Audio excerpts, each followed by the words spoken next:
The mountain wind howled through the pines as Sandra Ramos stood at the edge of the cliff, her hands trembling not from the cold, but from the weight of the words that had just shattered her world.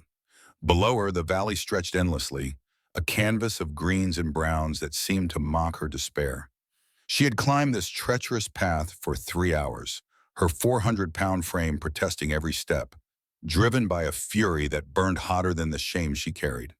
Philip Rogers stood 20 feet behind her, his massive frame silhouetted against the darkening sky. His weathered face showed no emotion as he watched the woman who had become his wife barely 2 months ago teeter on the precipice of something far more dangerous than the physical cliff before them.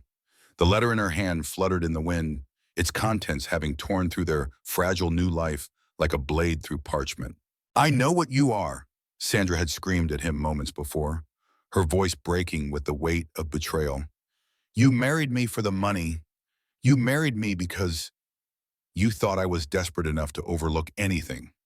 You married me because you thought a woman like me, a woman who weighs 400 pounds, would be grateful for any man who would have her." The silence stretched between them now, filled only by the whisper of wind through stone and the distant cry of a hawk circling below. Sandra's breathing was labored, each exhale visible in the thin mountain air. She had read the letter 3 times before the words truly sank in, each reading driving the knife of humiliation deeper into her chest. Philip took a careful step forward, his boots crunching on the loose gravel. His voice, when it came, was steady and low, carrying the weight of mountains themselves.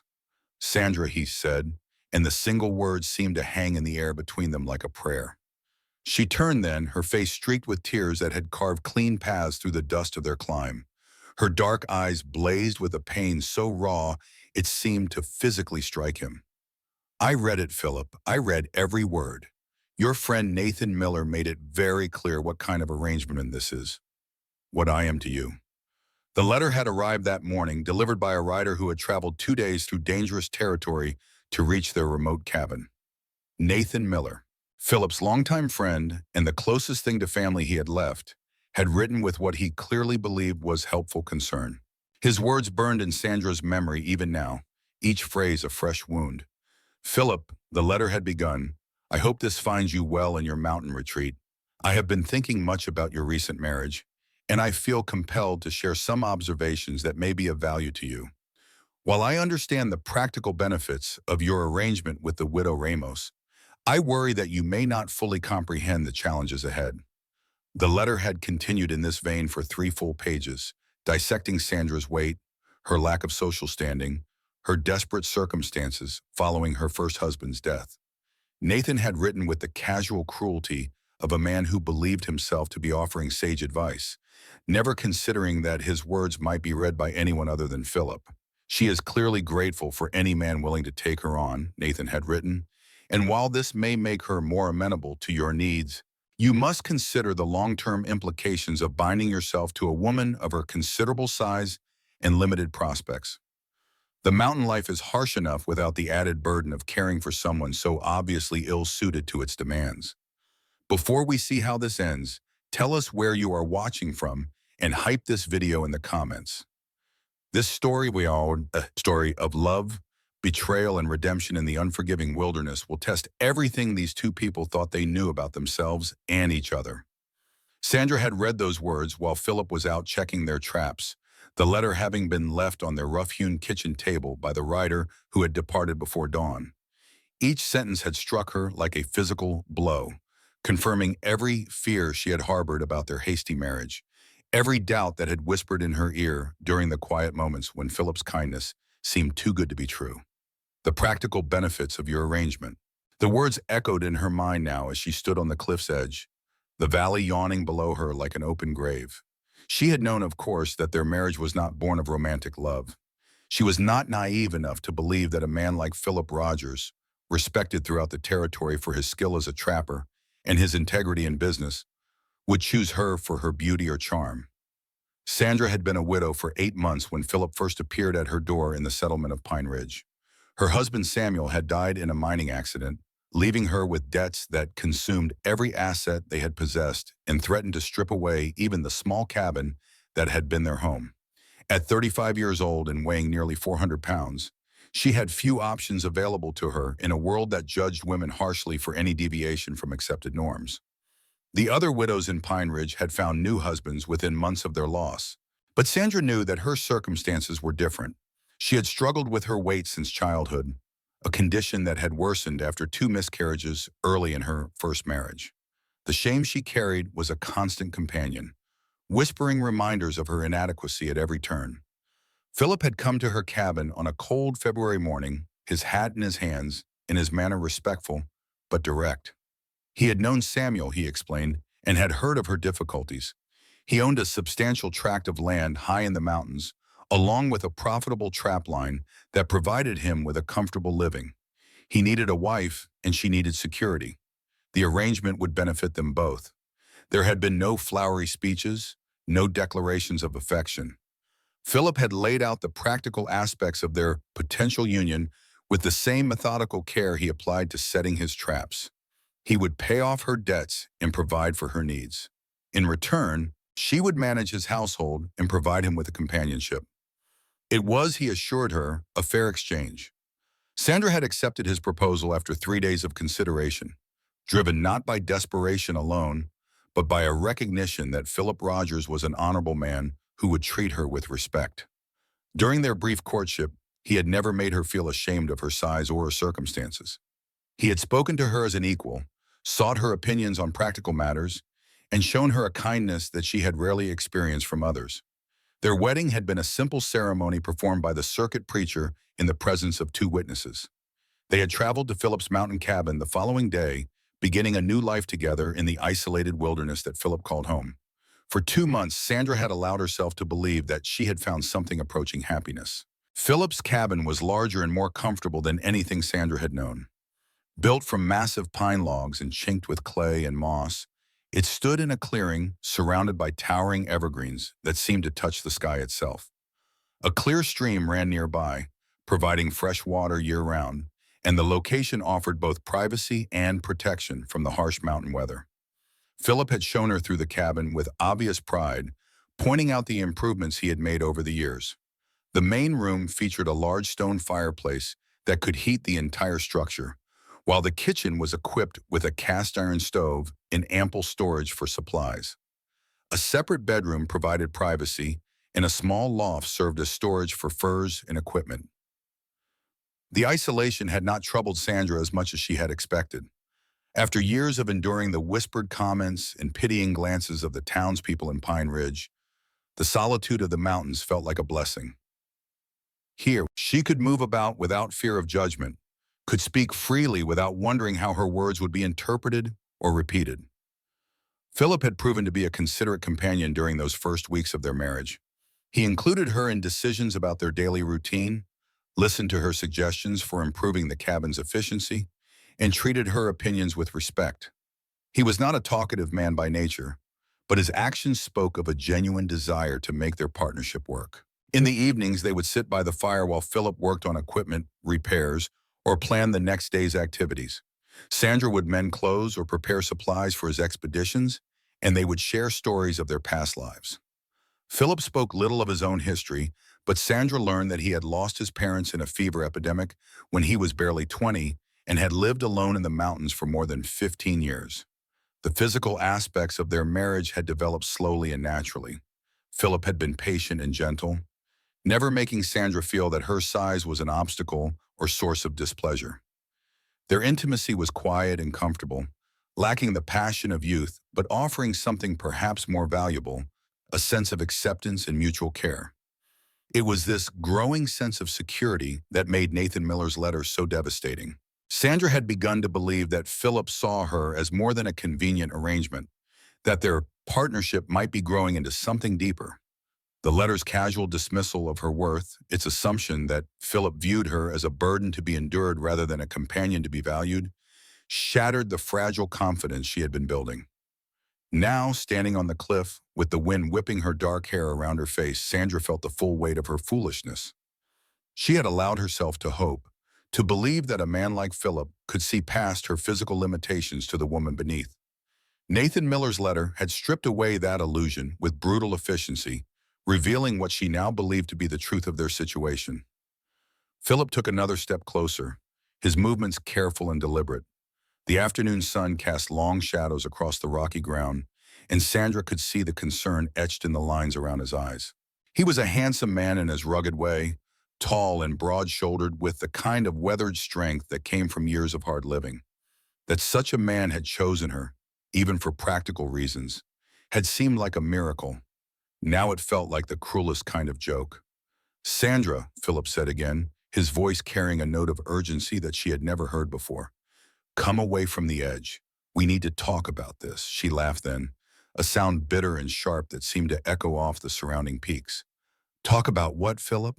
About how your friend sees our marriage? About how he thinks you have saddled yourself with a burden? About how he believes I should be grateful that any man would take me on?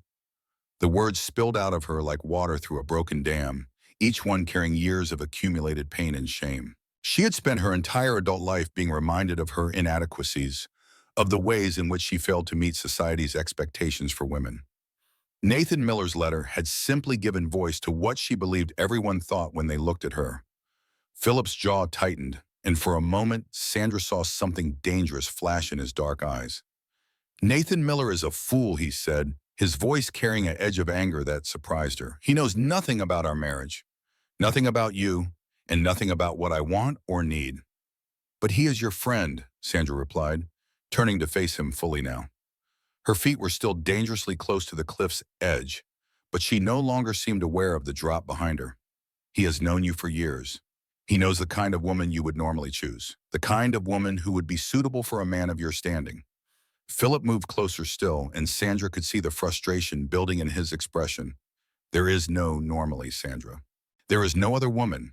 There is only you, and this life we are building together. His words carried a conviction that made Sandra pause, but the poison of Nathan Miller's letter had done its work too thoroughly to be easily countered. She shook her head, fresh tears spilling down her cheeks. You do not have to lie to me, Philip. I know what I am. I have always known. I am 400 pounds, I am past my prime, and I bring nothing to this marriage but my domestic skills and my desperation. The silence that followed was broken only by the wind and the distant sound of water running over rocks far below. Philip stood motionless for a long moment, his eyes fixed on Sandra's face with an intensity that made her want to look away. When he finally spoke, his voice was so quiet that she had to strain to hear him over the wind. You think you know what you are, he said, but you are wrong. Sandra felt a fresh wave of anger rise in her chest. Do not patronize me, Philip. I have lived in this body for 35 years. I have seen how people look at me, heard what they say when they think I cannot hear. I know exactly what I am. Philip took one more step forward, close enough now that Sandra could see the flecks of gold in his brown eyes. His voice, when he spoke again, carried a weight and certainty that seemed to settle over them like a physical presence. You are my wife, he said simply. That is what you are. The words hung between them in the mountain air, simple and direct, and somehow more powerful than any flowery declaration could have been. Sandra felt something shift inside her chest, a crack in the wall of certainty she had built around her pain. She searched Philip's face for any sign of deception, any hint that he was simply saying what he thought she needed to hear. But his expression was as steady and honest as it had been on the day he first proposed to her. There was no pity in his eyes, no resignation or regret. There was only a quiet determination that seemed to reach across the space between them and wrap itself around her like a protective cloak. The letter in Sandra's hand fluttered again in the wind, and she looked down at it as if seeing it for the first time. The words that had seemed so devastating only hours before now appeared different somehow, filtered through the lens of Philip's unwavering gaze. She read Nathan Miller's concerns again, but this time she heard them as the opinions of an outsider, a man who knew nothing of the quiet moments she and Philip had shared, the small kindnesses that had grown between them like wildflowers in rocky soil. Philip extended his hand toward her, palm up, an invitation rather than a demand. Come away from the edge, Sandra. Let me tell you about Nathan Miller. Let me tell you about the kind of man he is, and why his opinion matters less than the dust on my boots. Sandra hesitated, caught between the familiar comfort of her pain and the terrifying possibility that Philip's words might be true. The cliff behind her seemed to pull at her with its promise of an end to uncertainty, an escape from the complicated business of hope and disappointment. But Philip's hand remained steady, waiting for her decision with the patience of a man who understood that trust, once broken, could only be rebuilt slowly. She took a small step forward, away from the edge, and saw a relief flash across Philip's features. He did not reach for her, did not try to hurry her decision, but simply waited as she took another step, and then another, until she was close enough to take his offered hand. His fingers closed around hers with gentle firmness, and Sandra felt some of the tension leave her body. Philip's hands were calloused from years of hard work, scarred from encounters with wild animals and sharp tools, but they held hers with a tenderness that spoke of genuine care. Nathan Miller, Philip said, his voice carrying a note of disgust, is a man who has never known want, never faced real hardship, and never learned to see past the surface of things. He inherited his father's business and has spent his entire life surrounded by people who tell him what he wants to hear. His opinions are worth exactly as much as you would expect from such a man. Sandra found herself listening despite her pain, drawn in by the quiet anger in Philip's voice. She had never heard him speak with such vehemence about anyone, and it surprised her to realize that his anger was not directed at her, but at the man who had caused her pain. Philip guided her away from the cliff's edge, leading her to a large boulder where they could sit and talk without the distraction of the drop behind them. The sun was beginning to set, painting the sky in shades of orange and purple that reflected off the peaks around them. The beauty of the scene seemed at odds with the turmoil in Sandra's heart, but she found herself grateful for the solid weight of stone beneath her. "I want to tell you about the day I decided to marry you," Philip said, settling beside her on the boulder. His voice had lost its edge of anger, returning to the quiet steadiness she had come to associate with him. "It was not the day I came to your door, Sandra. It was weeks before that when I saw you in the general store in Pine Ridge." Sandra turned to look at him, surprised by this revelation. She remembered the day he spoke of, a cold morning in January when she had gone to town for supplies. She had been aware of him watching her, a tall stranger in worn leather and wool, but she had assumed his attention was the same mixture of curiosity and judgment she received from most people. "You were helping old Mr. Henderson with his accounts," Philip continued. "He could not read the numbers properly, and the store clerk was growing impatient with him. You stepped in without being asked, helped him understand what he owed, even helped him figure out how to make his money stretch further." Sandra remembered the incident clearly. Mr. Henderson was a widower in his 70s whose eyesight was failing, and the young store clerk had been treating him with obvious irritation. Sandra had intervened because it seemed the right thing to do, not because she expected any recognition or reward. The clerk was embarrassed that a woman had to show him how to treat a customer properly, Philip said, a slight smile touching his lips. "But you did not make him feel small about it. You just solved the problem and moved on. That told me everything I needed to know about the kind of woman you are." Philip paused, his eyes fixed on the distant mountains as if drawing strength from their permanence. "I have lived alone for 15 years, Sandra. I have had offers from other women, women who might have been considered more suitable by men like Nathan Miller. But I was not looking for suitable. I was looking for someone with character, someone who would make a real partner, not just a pretty ornament for my cabin." Sandra felt tears starting fresh in her eyes, but these were different from the bitter tears she had shed earlier. These carried a warmth that seemed to spread through her chest, melting some of the ice that Nathan Miller's letter had formed around her heart. She had never known that Philip had observed her before their first meeting, had never imagined that her simple act of kindness might have influenced his decision to court her. "I watched you for weeks after that," Philip continued. "I saw how you treated everyone with the same respect, from the banker to the stable boy. I saw how you carried yourself with dignity even when others were unkind. I saw a woman of substance, Sandra, not just in body, but in spirit." The words were simple, delivered in Philip's characteristic understated manner, but they carried a weight that seemed to settle deep in Sandra's bones. She had spent so many years defining herself by her physical limitations that she had forgotten to consider her other qualities, the aspects of her character that had nothing to do with her size. "When Samuel died and you found yourself in difficulties," Philip said, "I saw an opportunity to offer you something you needed while gaining something I wanted. But it was never charity, Sandra. It was never pity. It was recognition of value, yours and mine. Philip turned to face her fully, his dark eyes serious and intent. I need you to understand something about Nathan Miller's letter. He wrote those words because he cannot imagine that a man might choose substance over appearance, character over convention. He assumes that I married you despite your weight, when the truth is that your weight never factored into my decision at all. Sandra searched his face for any sign of deception, any hint that he was simply trying to comfort her with pretty lies. But Philip had never been a man given to flowery speech or false reassurance. His honesty was one of the qualities that had drawn her to accept his proposal, and she could see no reason why he would abandon that honesty now. But surely you must notice, Sandra said, her voice barely above a whisper. Surely you must see how I look, how I struggle with simple tasks, how I am not the kind of woman that other men would want. Philip was quiet for a long moment, his gaze drifting across the valley below them.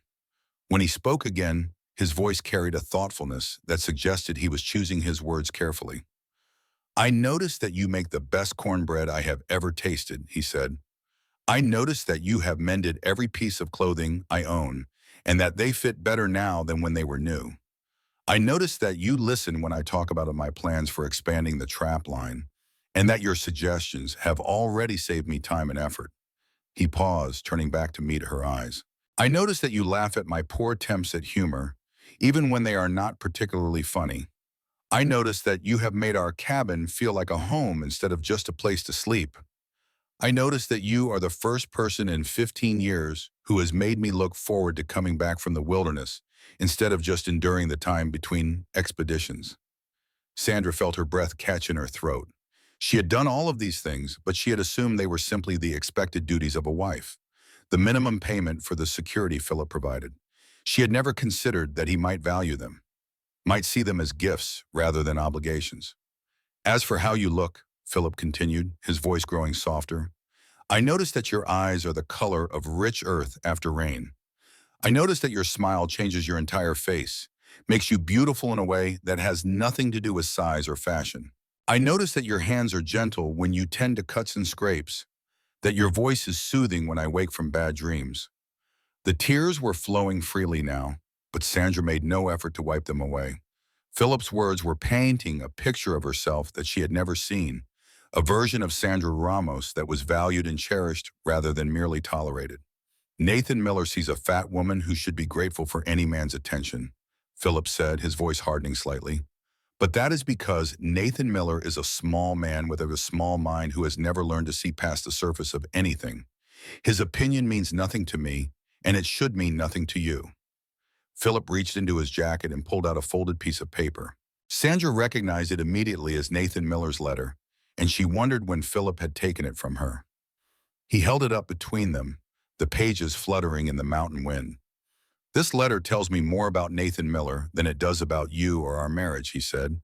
It tells me that he is the kind of man who judges women by their appearance rather than their character. It tells me that he believes marriage is about possession rather than partnership. It tells me that I was right to distance myself from him years ago. With a sudden, decisive movement, Philip tore the letter in half, then in half again, letting the pieces scatter on the wind. Sandra watched the fragments of Nathan Miller's cruel words disappear into the valley below, carried away like the doubts they had planted in her mind. The sun had nearly set now, painting the sky in deep purples and golds that seemed to set the mountain peaks on fire.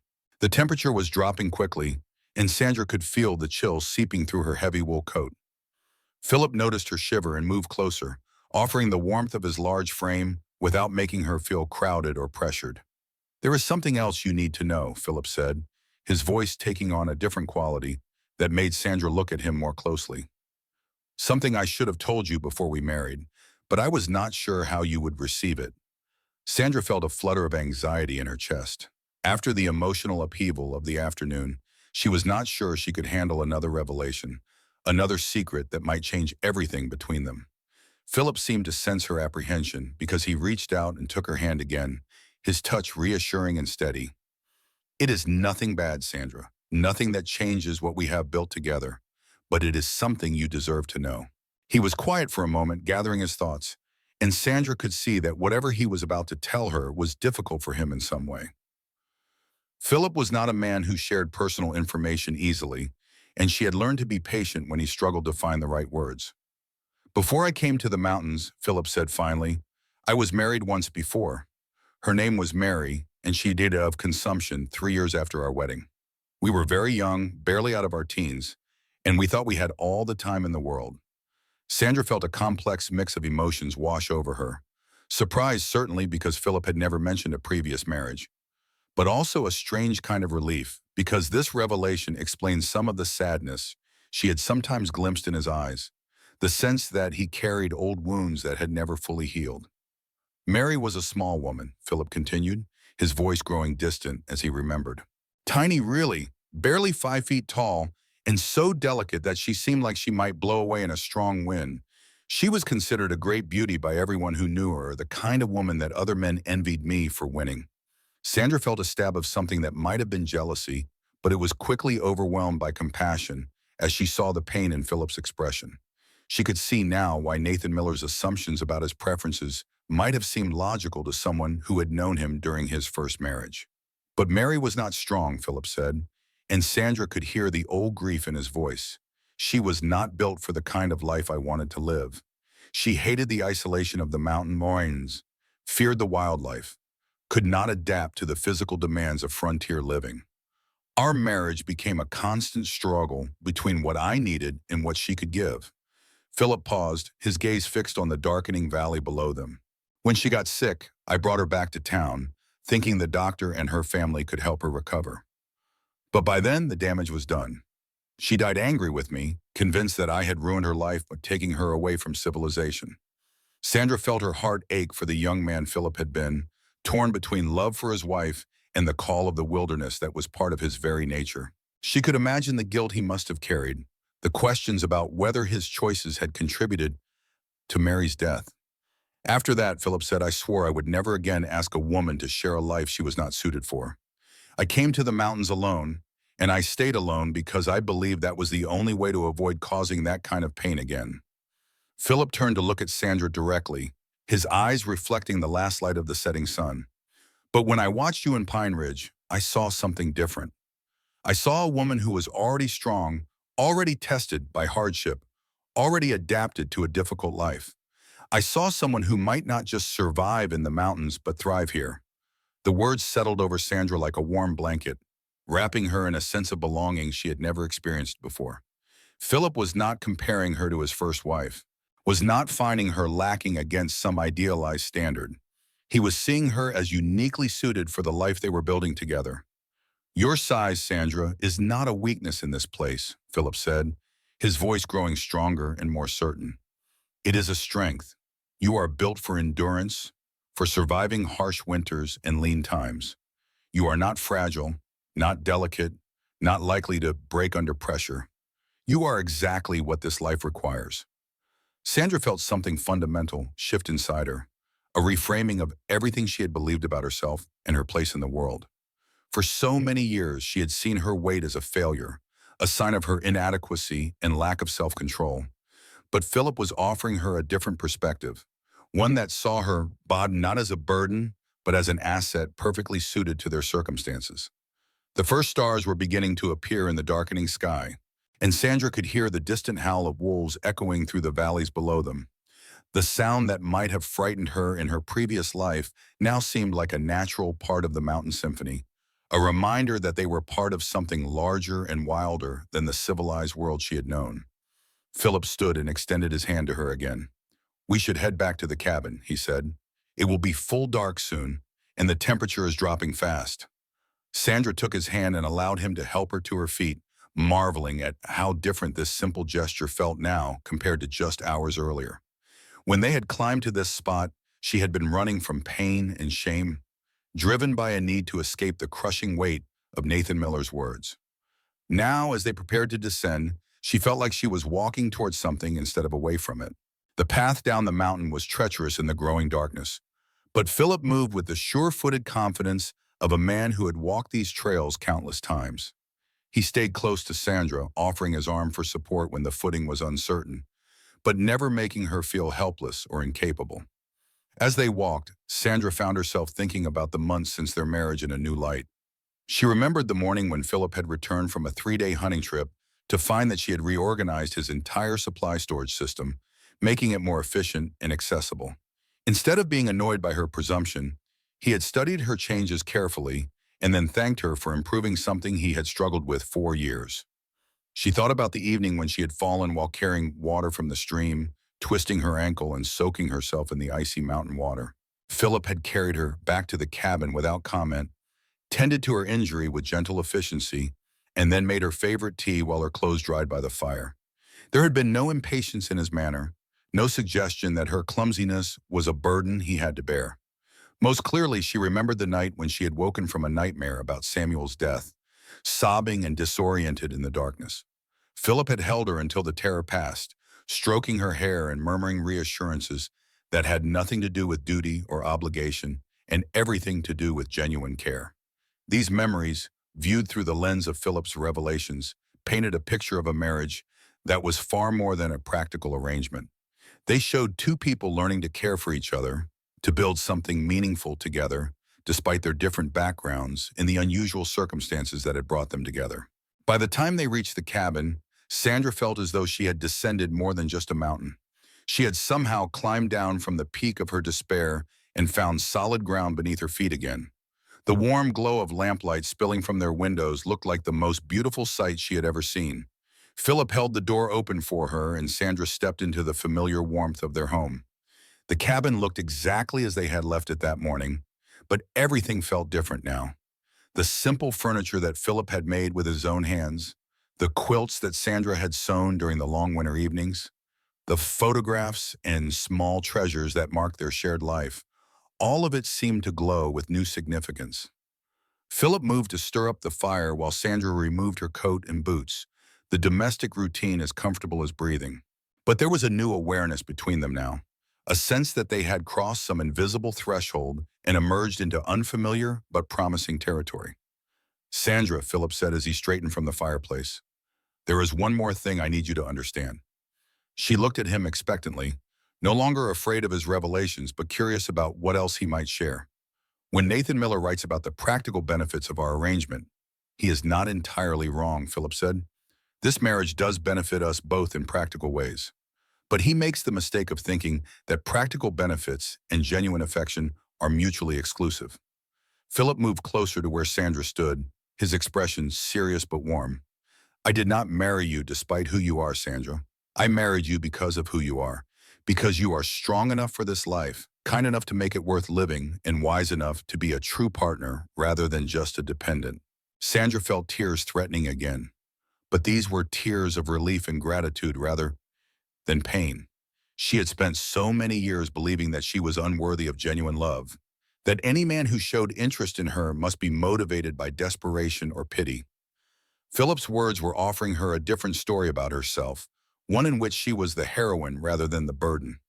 The next morning dawned clear and cold, with frost covering the cabin windows in delicate patterns that looked like nature's own artwork. Sandra woke to find Philip already up and moving quietly around the kitchen, preparing coffee and checking their supplies for the day ahead. The normalcy of the scene was comforting after the emotional upheaval of the previous evening. "Good morning," Philip said when he noticed she was awake. His voice carried the same steady warmth it always had, but Sandra thought she detected a new note of contentment in it, as if their conversation on the mountain had lifted some burden from his shoulders as well as hers. "Good morning," Sandra replied, surprised by how natural and right the words felt. For the first time since reading Nathan Miller's letter, she felt like herself again, like the woman who belonged in this cabin with this man. Over breakfast, they discussed their plans for the day with the easy cooperation that had developed between them over the months of their marriage. Philip needed to check his trap lines on the northern slope, a journey that would take him away from the cabin for most of the day. Sandra planned to work on preserving the venison from his last hunt and to continue the endless task of preparing for the harsh winter that was approaching. In the past, Sandra might have seen Philip's departure as an opportunity to brood over her insecurities, to pick at the wounds that Nathan Miller's letter had opened.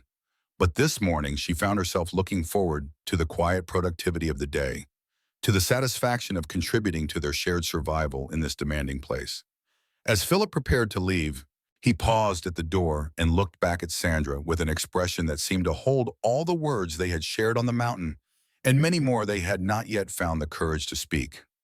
Sandra, he said, and she could hear something new in the way he spoke her name, a tenderness that had been there before, but was now acknowledged and welcomed. Yes, she replied, meeting his gaze directly. I am glad you are my wife, he said simply. I am glad every morning when I wake up and remember that you are here, that we are building this life together. I wanted you to know that. The words were quintessentially Philip, understated and practical, but carrying a weight of emotion that made Sandra's heart skip. She nodded, not trusting her voice to remain steady if she tried to respond, and watched him disappear into the forest with the fluid grace of a man completely at home in the wilderness. Alone in the cabin, Sandra threw herself into her work with an energy and focus that surprised her. She had always been a capable homemaker, but today her movement seemed infused with new purpose.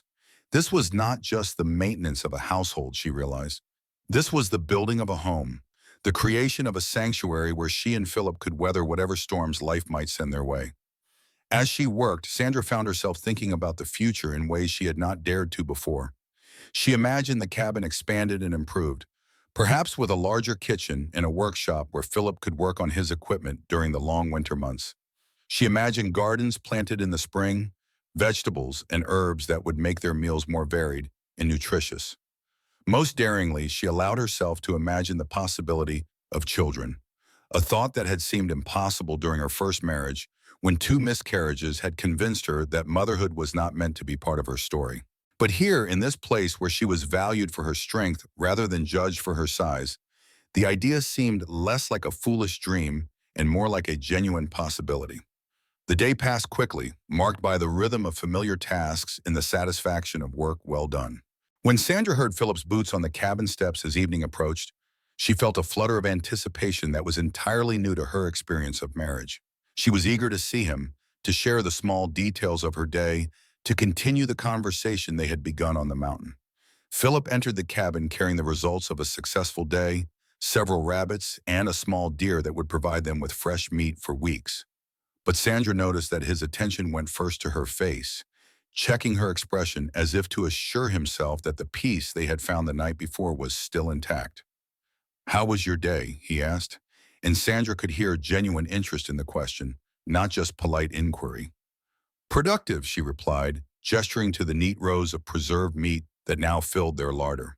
And peaceful. I found myself thinking about improvements we might make to the cabin, plans for the spring. Philip's face lit up with interest, and they spent the evening discussing her ideas over a dinner that tasted better than any meal Sandra could remember. The conversation flowed easily between practical matters and more personal topics, and Sandra marveled at how natural it felt to share her thoughts and dreams with this man who had chosen her as his partner. 3 weeks after the incident on the mountain, Sandra was working in the cabin when she heard the sound of horses approaching through the forest. Visitors were rare in their remote location, and she felt a flutter of anxiety as she peered through the window to see who might be coming. Two men on horseback were emerging from the tree line, and Sandra recognized one of them immediately. Nathan Miller sat tall in his saddle, his expensive clothes and well-groomed appearance marking him as an outsider in this rugged landscape. The man beside him was younger, probably his son based on the family resemblance, and both of them looked distinctly uncomfortable with their surroundings. Sandra's first instinct was to hide, to avoid the confrontation that Nathan Miller's presence would inevitably bring. But as she watched the two men dismount and tie their horses to the hitching post Philip had built near the cabin, she felt a different emotion rising in her chest. This was her home, her sanctuary, and she would not be driven from it by the opinions of a man who knew nothing about her life or her worth. By the time Nathan Miller knocked on the cabin door, Sandra had composed herself and prepared for whatever unpleasantness might follow. She opened the door with her chin raised and her shoulders straight, meeting his surprised gaze with steady confidence. "Mr. Miller," she said, her voice polite but cool. "I was not expecting visitors today." Nathan Miller's eyes widened slightly as he took in her appearance. Sandra realized that he had probably expected to find her cowering in shame, crushed by the weight of his letter and the truths it had revealed. Instead, he was faced with a woman who clearly belonged in this place, who moved with the confidence of someone who knew her own worth. "Mrs. Rogers," Nathan replied, recovering his composure with visible effort. "I hope I am not intruding. I was in the area on business and thought I would stop by to see how you and Philip are settling into married life." Sandra stepped back to allow the two men to enter, but her manner made it clear that they were not particularly welcome. "Please come in," she said. "Philip is out checking his traps, but he should return before dark." Nathan Miller and his son entered the cabin and looked around with obvious curiosity. Sandra could see them taking in the evidence of her domestic skills, the comfortable improvements she had made to Philip's bachelor quarters, the clear signs that this was a home rather than just a shelter. "You have made quite a few changes to the place," Nathan observed, and Sandra could hear the surprise in his voice. "It looks very, very comfortable." "Thank you," Sandra replied. "Philip and I have been working together to make improvements. We have plans for much more extensive renovations in the spring." She moved to the stove to prepare coffee for her unwelcome guests, her movements efficient and confident. As she worked, she could feel Nathan Miller watching her, and she suspected that he was reassessing his assumptions about her role in the marriage. "I must admit," Nathan said after accepting a cup of coffee, "I am surprised to find you looking so well. When I wrote to Philip, I was concerned that the isolation and hardship of mountain life might prove too challenging for someone of your particular circumstances." Sandra met his gaze directly, no longer intimidated by his thinly veiled insults. "The mountain life suits me very well, Mr. Miller. I find that I am much stronger than many people assume."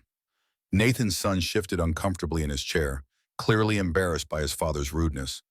But Nathan himself seemed oblivious to the inappropriate nature of his comments, pressing forward with the tactless determination of a man accustomed to having his opinions welcomed. Of course," Nathan said. "But surely you must find it lonely up here, isolated from proper society and the companionship of other women. Philip has always been something of a hermit, but I would think a woman would need more social interaction." Sandra felt a flash of anger at his presumption, but she kept her voice level and controlled. "I find that the quality of companionship matters more than the quantity, Mr. Miller. Philip and I suit each other very well." Just as Nathan Miller opened his mouth to make what Sandra suspected would be another inappropriate comment, the sound of boots on the cabin steps announced Philip's return. Sandra felt a wave of relief wash over her, not because she could not handle Nathan Miller on her own, but because she was eager to see how Philip would respond to his old friend's visit. Philip entered the cabin carrying the day's catch, but he stopped short when he saw the visitors.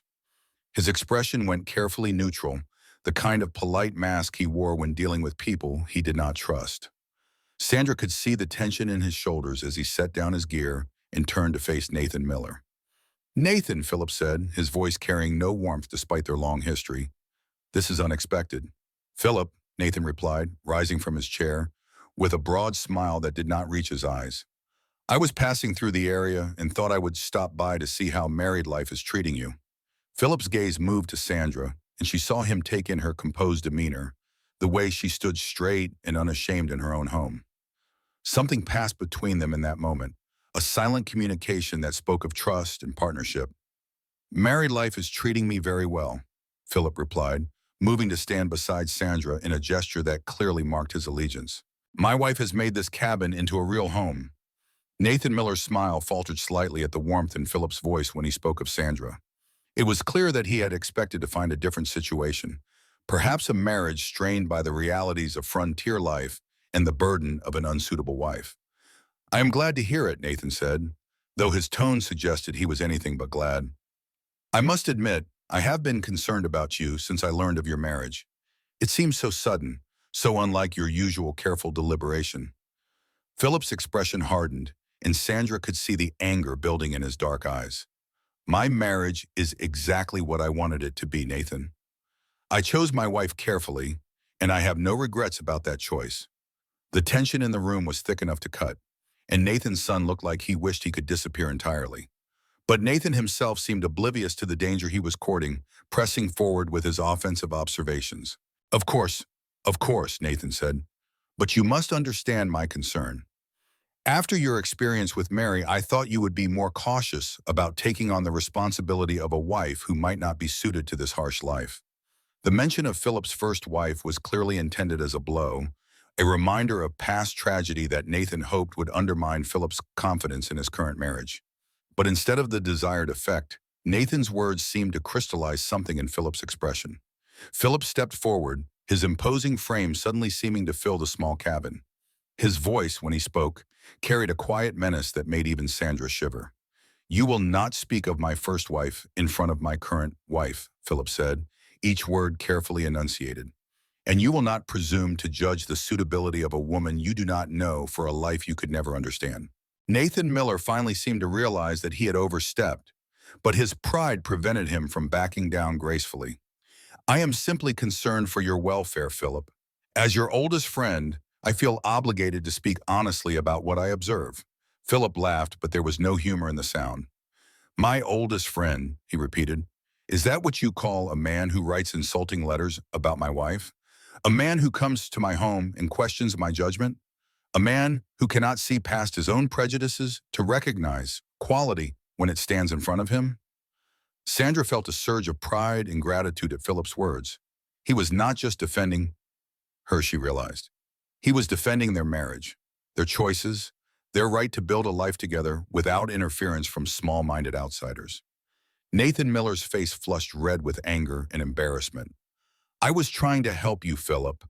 I was trying to save you from making a mistake that you would regret for the rest of your life." Philip moved closer to Nathan, his presence suddenly threatening in a way that made the other man take an involuntary step backward. "The only mistake I see in this room," Philip said quietly, "is the one I made in considering you a friend." The words hung in the air like a physical blow, and Sandra could see Nathan Miller struggling to process the complete rejection of his opinions and his friendship. His son tugged at his sleeve, clearly eager to leave before the situation escalated further. "I think," Nathan's son said quietly, "we should be going. We have a long ride ahead of us." Nathan Miller looked around the cabin one more time, his gaze taking in the evidence of Sandra's domestic skills, the obvious comfort and happiness that filled the space, the united front that she and Philip presented. Sandra could see the exact moment when he realized that his assumptions had been wrong, that his interference had accomplished nothing except the destruction of his friendship with Philip. As Nathan Miller and his son prepared to leave, Sandra felt compelled to speak. She had remained largely silent during the confrontation, allowing Philip to defend their marriage and their choices, but now, as the man who had caused her so much pain prepared to ride out of their lives forever, she found that she had something to say. "Mr. Miller," she said, her voice carrying a strength and confidence that surprised even her. "I want to thank you." Both Nathan and Philip looked at her in surprise, clearly not expecting gratitude from the woman who had been so thoroughly insulted. Sandra continued, meeting Nathan's confused gaze directly. "Your letter forced me to confront some truths about myself, about my worth, about what I bring to this marriage. It made me realize that I had been defining myself by other people's opinions rather than by my own actions and choices." She paused, glancing at Philip, whose expression showed pride and admiration for her courage. "You see me as a burden," Sandra said, turning back to Nathan. "A woman so desperate and unattractive that any man who would have her must be motivated by pity or greed. But you are wrong about that, just as you are wrong about so many other things." Sandra moved to stand beside Philip, drawing strength from his presence but speaking her own truth in her own words. "I am not a burden," she said, her voice growing stronger with each word. "I am a partner. I am not desperate. I am choosy. I did not settle for any man who would have me. I chose a man who could see my worth, just as he chose a woman who could see his." Nathan Miller's face had gone pale, and Sandra could see that her words were hitting their target with devastating accuracy. "You wrote that I should be grateful for any man's attention," Sandra continued. "But the truth is, Mr. Miller, that any woman would be grateful for the attention of a man like Philip Rogers. He is honorable, hardworking, intelligent, and kind. He chose me not because I was available, but because I was worthy of him." The silence that followed Sandra's words was profound. Nathan Miller stood frozen in the doorway, clearly struggling to process this complete reversal of his assumptions. His son looked at Sandra with something approaching admiration, perhaps seeing for the first time what his father had been too blind to recognize. Philip reached out and took Sandra's hand, his fingers intertwining with hers in a gesture of solidarity and support. When he spoke, his voice carried a finality that made it clear the conversation was over. "Goodbye, Nathan," he said simply. "I hope you find your way safely back to town." Nathan Miller nodded stiffly, his pride preventing him from offering any apology or acknowledgement of his mistakes. He and his son mounted their horses and rode away into the gathering dusk, leaving behind only the sound of hoofbeats fading into the forest. As the sound of their departure died away, Sandra and Philip stood together on their cabin steps, watching the stars begin to appear in the clear mountain sky. The confrontation had been unpleasant, but Sandra felt lighter somehow, as if she had finally shed a burden she had carried for too long. Philip squeezed her hand gently. "I am proud of you," he said. "You handled that with more grace than Nathan Miller deserved." Sandra smiled, feeling truly happy for perhaps the first time since their marriage. "I meant every word I said, Philip. You did choose well when you chose me, just as I chose well when I chose you." Philip turned to face her fully, his expression serious but warm. "Sandra, there is something I have been wanting to say to you, something I should have said long ago." She looked at him expectantly, no longer afraid of his revelations, but curious about what new truth he might share. "I love you," Philip said simply. "Not because you are convenient, not because you are available, not because you fill a practical need in my life. I love you because you are brave and kind and strong. I love you because you make me want to be a better man. I love you because you are exactly the partner I never dared to hope I might find." Sandra felt tears spring to her eyes, but these were tears of completion, of finally hearing the words that made everything else make sense. She had known that Philip cared for her, had seen it in his actions and his choices, but hearing him speak of love, genuine love based on who she was rather than what she provided, felt like the final piece of a puzzle clicking into place. "I love you too," she replied, her voice thick with emotion. "I love your strength and your integrity and your kindness. I love the way you see the best in people, even when they cannot see it in themselves. I love the life we are building together in this beautiful, harsh place." Philip leaned down and kissed her then, a gentle kiss that spoke of commitment and partnership and the promise of many years ahead. When they broke apart, Sandra looked out at the mountains that surrounded their home, no longer seeing them as a barrier that separated her from the world, but as a protective embrace that sheltered the love they had found together. The mountain wind whispered through the pines, carrying with it the promise of winter and the challenges that lay ahead. But Sandra was no longer afraid of what the future might bring. She had found her place in the world, her purpose, her partner. She was exactly where she belonged, exactly who she was meant to be. As they turned to go back into their cabin, their home, their sanctuary, Sandra caught sight of their reflection in the window glass. She saw a woman who stood tall and proud beside the man she loved, a woman who belonged in this place and in this life. She saw Philip Rogers and Sandra Rogers, husband and wife, partners in every sense of the word. The last fragments of Nathan Miller's letter had long since blown away on the mountain wind, scattered and forgotten like the doubts they had once carried. What remained was stronger than paper and ink, more enduring than the opinions of small minds. What remained was love, genuine and chosen and real, built on a foundation of respect and understanding that would weather any storm the mountains might send their way. Sandra smiled as Philip held the door open for her, stepping across the threshold into the warmth and light of their home. Tomorrow would bring new challenges, new opportunities to prove their partnership, new moments of quiet happiness shared between two people who had found exactly what they needed in each other. But tonight there was only this: the comfort of home, the warmth of love acknowledged and returned, and the peaceful certainty that she was exactly where she belonged, exactly who she was meant to be. Sandra Rogers, wife to Philip Rogers, partner in a life chosen deliberately and lived fully in the beautiful, unforgiving embrace of the mountains that had become their world.